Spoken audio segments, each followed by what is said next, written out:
तर आम्ही आता अशा ठिकाणी आलो आहे की प्राचीन कोकण, असं पुरा जुन्या काळातलं कोकणाचं आता आम्ही माहिती देऊ तुम्हाला.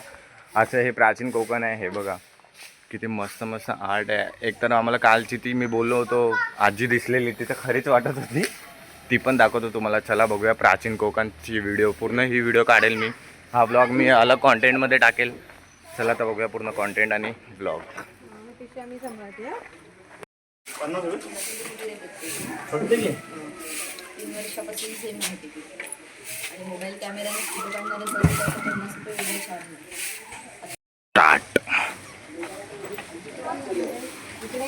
एंट्री.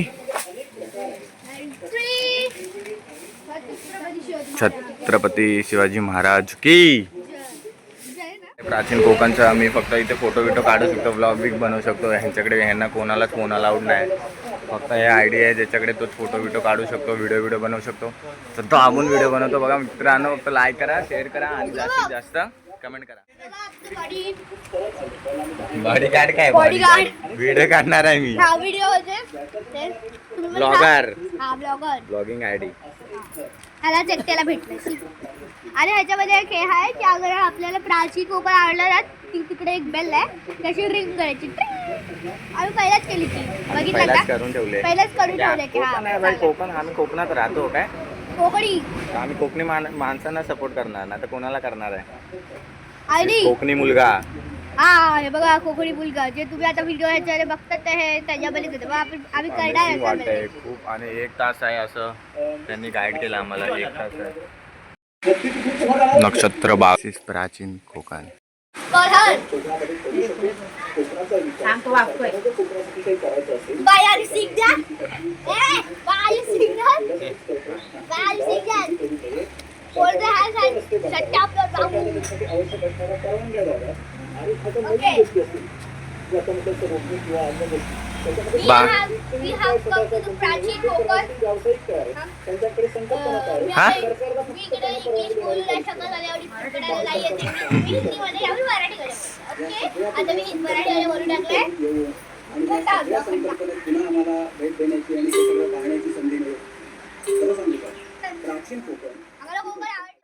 वेगळा आहे.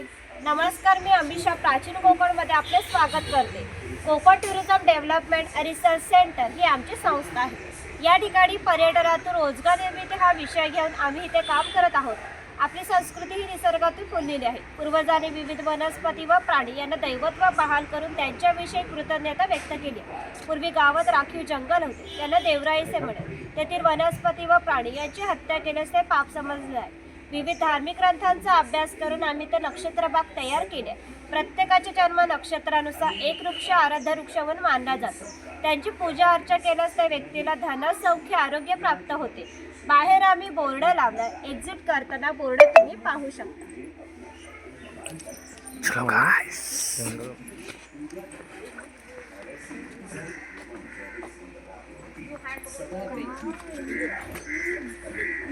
हा पिंपळ पार आहे. आम्ही कोकणी माणसे वड पिंपळ यांना पवित्र मानतो. तसंच यांना दीर्घ आयुष्याची प्रतीकी मानली. याला पिंपळ पार म्हणतात कारण हा जो दगडी कट्टा बांधलेला आहे त्याला कोकणी भाषेमध्ये पार असे म्हणतात. हा पार सुमारे 400 वर्षापूर्वी बांधला गेला. जेव्हा हा बांधला गेला तेव्हा इथे पिंपळाचे रोप लावण्यात आले. म्हणजेच हा पिंपळ सुद्धा 400 वर्षापूर्वीचा जुना आहे. ही शिलालेख आहे. या शिलालेखावर लिहिलेली कविता कवी माधवयांनी 100 वर्षापूर्वी लिहिली. चिपळूण येथे झालेल्या पहिल्या कोकण मराठी साहित्य संमेलनामध्ये या कवितेला कोकणची प्रातिनिधिक कविता म्हणून स्वीकारण्यात आली. यामध्ये नंदनवन शब्द आला आहे. नंदनवन या शब्दाचा अर्थ की स्वर्गातील इंद्राची बाग ही जितकी सुंदर आहे तितकेच आपले कोकणही सुंदर प्रतीक आहे. गुहेच्या अलीकडे आहे वर्तमान काळ, तर गुहेच्या पलीकडे 500 वर्षापूर्वीचा भूतकाळ. इथून पुढे पाहणार आहात 500 वर्षापूर्वीची कोकणी माणसे कशी राहत, त्याची समाज रचना, ग्राम रचना, खाद्य संस्कृती, परंपरा इत्यादी कशा होत्या. गुहेतून येताना थोडंसं वाकून यायचं सगळेजण.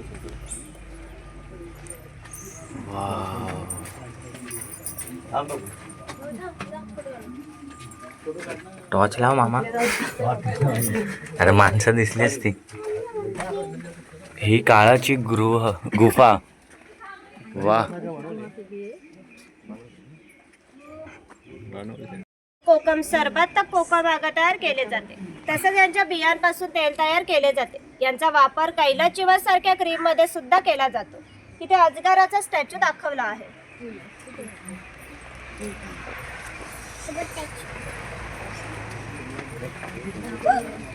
हे बघा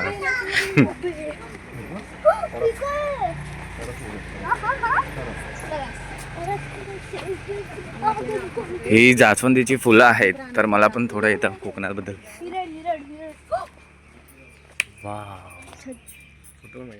वर्षापूर्वी भगवान परशुराम होऊन गेले. त्याने संपूर्ण पृथ्वी जिंकून घेतली आणि जिंकून घेतलेली पृथ्वी त्याने दान केली. दान केलेली कोणतीही गोष्ट आपण स्वतःसाठी वापरत नाही, परंतु त्यांना राहण्यासाठी भूमी आवश्यक होती. आपण ज्या ठिकाणी उभे आहोत त्या ठिकाणी हजारो वर्षापूर्वी समुद्र होता.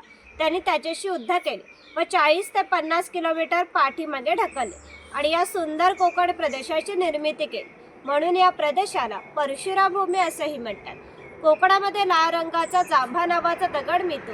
त्या जांभ्या दगडापासून हा जो पक्का रोड बांधला आहे त्याला कोकणी भाषेमध्ये पाखाडी असे म्हणतात. ही पाखाडी सुमारे 400 वर्षापूर्वी बांधली गेली. पूर्वी ती गणपतीच्या देवापर्यंत होती. काळाच्या ओघात ती नष्ट झाली.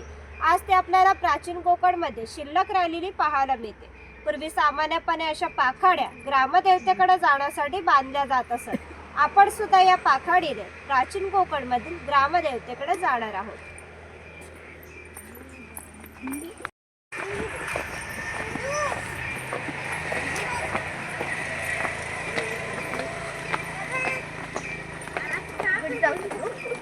तर मी तुम्हाला सांगू शकतो की हे प्राचीन कोकण कसं वाटतंय तुम्हाला. साईडला गाव शिकार दाखवलेली आहे. पुढे बघ तू. गाव शिकार.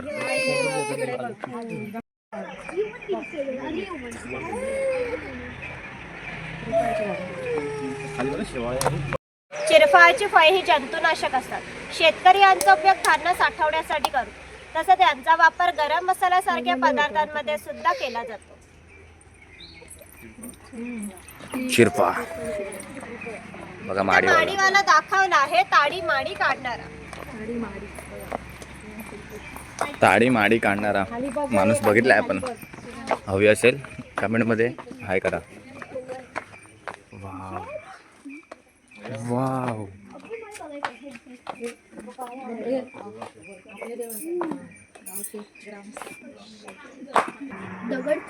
हे ग्रामदेवतेचं मंदिर आहे. पूर्वी धार्मिक संस्था गाव नियंत्रित करत असत. गावातील गावकरी येथे एकत्र येत असत. गावातील जर 2 व्यक्तीची भांडणे झाली तर सगळा गाव इथे एकत्र येऊन गाव प्रमुख त्यांच्यासमोर न्यायदान करीत असे. तसेच गावातील सार्वजनिक कामे जशा पाखाड्या बांधणे, लाकडी साकोप बांधणे ही कामे कोणी व कोठे करायची या विषयीचा निर्णय गावकरी येथे बसून घेत असे. आणखी एक महत्त्वाचं वैशिष्ट्य म्हणजे जगभर अशी प्रथा आहे की प्रत्येक जाती धर्माचे लोक हे आपापल्या देवाकडे जातात व देवाचं दर्शन घेतात.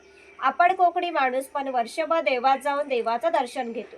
पण जेव्हा आपल्याकडे शिमगा हा सण असतो तेव्हा हा देव या पालखीमध्ये बसवून प्रत्येकाच्या घरोघरी नेला जातो.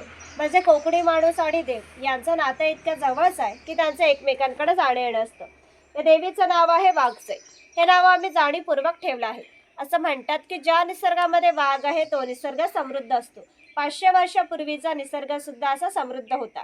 त्याला आमच्या भावविश्वामध्ये दैवत्वाचं स्थान आहे. आम्ही कोकणी माणसे वड, पिंपळ, साप, नाग यांची पूजा करतो. म्हणजेच आम्ही निसर्गपूजक माणसं आहोत. म्हणून आमच्या देवीचं नाव सुद्धा निसर्गाशी संबंधित असंच ठेवलं आहे वाघजाई. वाघजाई.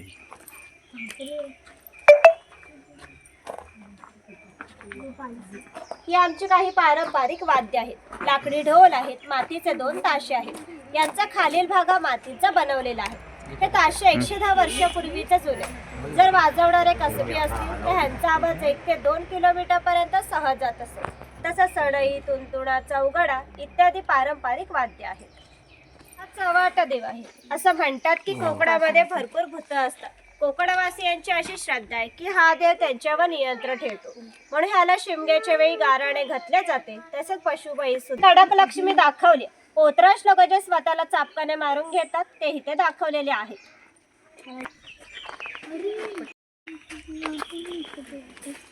ही समाजाची लोक समुद्राच्या इतक्या जवळ राहतात की समुद्राच्या भरती जे पाणी हे त्यांच्या घराला लागून जाते. एवढी छोटी होडी घेऊन हे लोक 8 ते 10 तास खोल समुद्रामध्ये मासेमारी करतात. कधी कधी समुद्राच्या उसळणाऱ्या लाटा ह्या त्यांच्या होडीपेक्षाही मोठ्या असतात, तरी ते कुशलतेने होडी वल्लवतात आणि पहाटेच्या वेळी घरी परत येतात.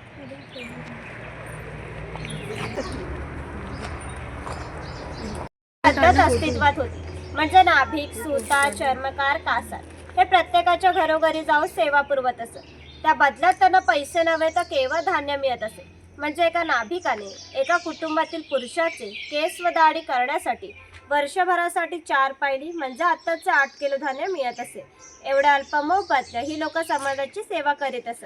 आमच्या नाभिकाविषयी थोडं मजेशीर वड आमच्या लोकसाहित्यामध्ये आढळतं की असं म्हणतात, गावातील प्रत्येक गोष्ट ही नाभिकाला माहीत असते, पण नाभिकाला माहीत असलेली प्रत्येक गोष्ट ही गावभर होते.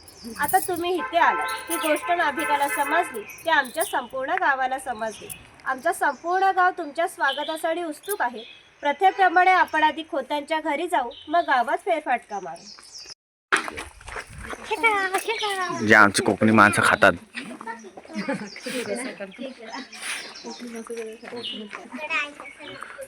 आमच्या स्वागतासाठी आहेत. हे खोत आहे. राजाच्या गावातील थेट प्रतिनिधी म्हणजे खोत. धार्मिक आणि राजकीय बाबतीत पहिला मान खोतांचा असे. खोत गावचा प्रमुख असे. गावात न्यायदान करणे, महसूल गोळा करणे, कायदा आणि सुव्यवस्था सांभाळणे इत्यादी कामे ही खोतांची असत. खोत लोक जमीनदार असत, सर्वसामान्यपणे सुखवस्तू असत. त्यांच्या बसण्याच्या लग्बीवरून ते किती ऐषारामी जीवन जगायचे याची तुम्हाला कल्पना आहे. ही खोताची बायको आहे. पूर्वी कोकणी स्त्रिया सुंदरही होत्या आणि शूरही होत्या, परंतु त्यांना स्वातंत्र्य नव्हते. माझ घराचा उंबरठा हीच त्यांच्यासाठी मर्यादा होती. ही खोताची 2 मुले दाखवले. ते आपला परंपरागत खेळ सोंगटा खेळतात. महाभारतामध्ये धर्मराज आणि दुर्योधन यांच्यामध्ये द्यूत नावाने खेळला गेला. हस्तिदंती फासे असतात किंवा शंखांच्या कवड्या असतात. त्या टाकून विशिष्ट प्रकारचे दान मागितले जाते व सोंगट्या पुढे मागे सरकवून हा खेळ खेळला जातो. खेळणारे जर कसबी असतील तर हाच खेळ 1 ते 2 रात्र सहज रंगत असे. इतका हा मजेशीर खेळ आहे. घराची रचना पहा. खोत ज्या उंचड्यावर बसले आहे तिला ओटी असे म्हणतात. मान्यवरांनी ओटीवर बसायचे. समोर आहे ती पडवी. सर्वसामान्यांनी पडवीवर बसायचे. खोताच्या उजव्या बाजूला देवघर, खोताच्या डाव्या बाजूला स्वयंपाकघर आणि खोताच्या मागच्या बाजूला माझघर म्हणजे पूर्वीची बेडरूम. घराचे छप्पर पहा. वरती छोटे छप्पर आहे, मध्ये गॅप आहे, त्याखाली मोठे छप्पर आहे. कोकणामध्ये उष्णता फार असते. ती उष्ण हवा त्या गॅपमधून बाहेर जाते व बाहेरील थंड हवा तिची जागा घेते. त्यामुळे घरातील वातावरण नेहमी थंड राहते. घरासमोर अंगण आहे. अंगणामध्ये तुळस आहे आणि इथे जुन्या आडकीचे प्रकार दाखवले. सुपारी फोडतो ना त्याचे आहेत ते.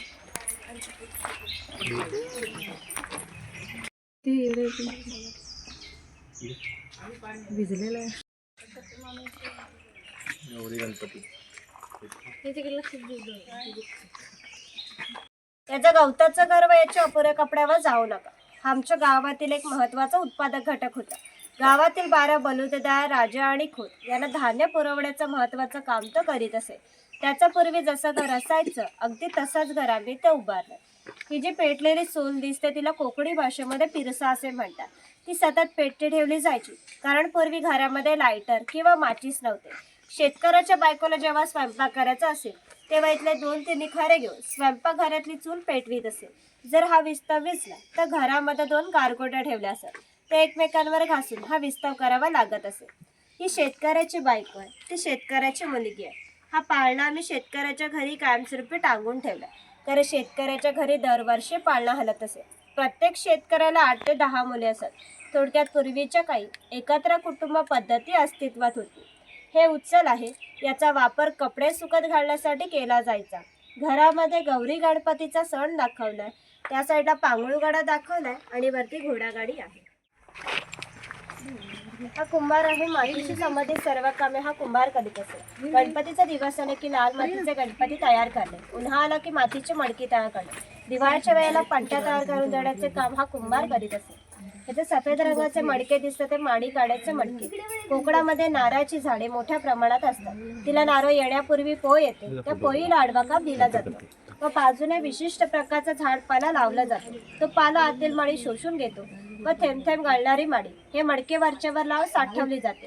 काळाच्या ओघात 12 बलुतेदारांचा व्यवसाय चौल, राजापूर, दाभोळ या कोकणातील बंदरांना 5000 वर्षापूर्वीचा इतिहास आहे. या बंदरांमधून भारतीय व्यापाऱ्यांनी पूर्ण जगाशी व्यापार केला. इथून निर्यात होणाऱ्या वस्तूंमध्ये हस्तकौशल्याच्या वस्तू, हस्ततंती वस्तू, शंख, शिंपले या सर्व वस्तूंची निर्यात हा वाणी करीत असे. त्या बदल्यात संपूर्ण जगातून भारतात सोनं येत असे. भारताने जे सुवर्णयुग अनुभवले त्यांची प्रवेशद्वारे ही कोकणची बंदरे होती.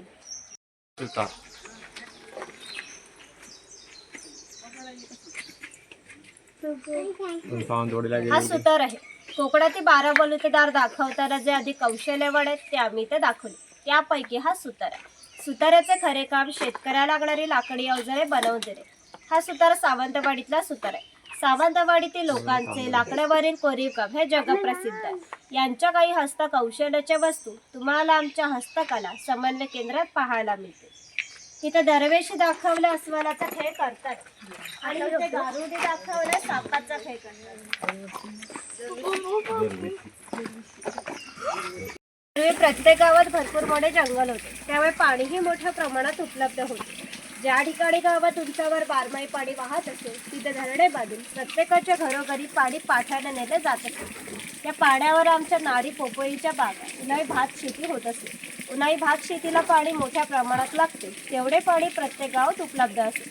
लहान मुले आंघोळीसाठी आणि मासेमारी करण्यासाठी येतात. स्त्रिया कपडे धुण्यासाठी आणि पाणी घालण्यासाठी येतात. गुराखेसारखे व्यवसाय गुरांना पाणी पाजण्यासाठी येतात. म्हणजे ग्रामीण जीवनातील मध्यवर्ती केंद्र हा आमचा पानवाटा होता. वरती खवल्या मांजर दाखवलेला आहे. ईश्वराची मूर्ती आहे इकडे. दर्शनाचा लाभ तुम्ही पण घ्या, मी सुद्धा घेतो.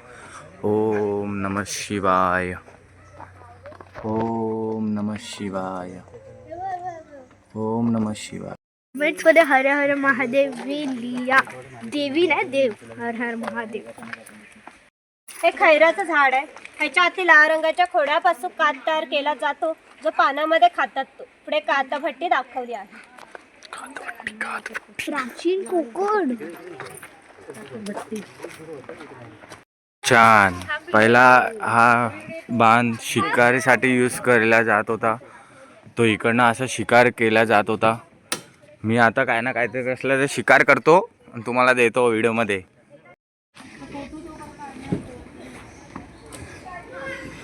मी आता शिकार करतोय.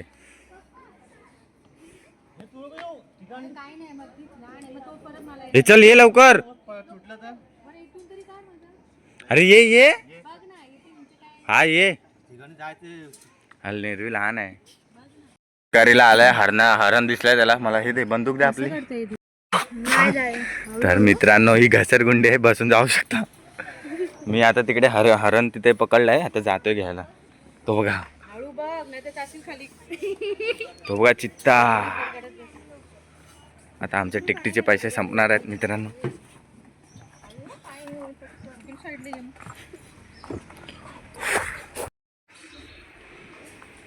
दशावतार.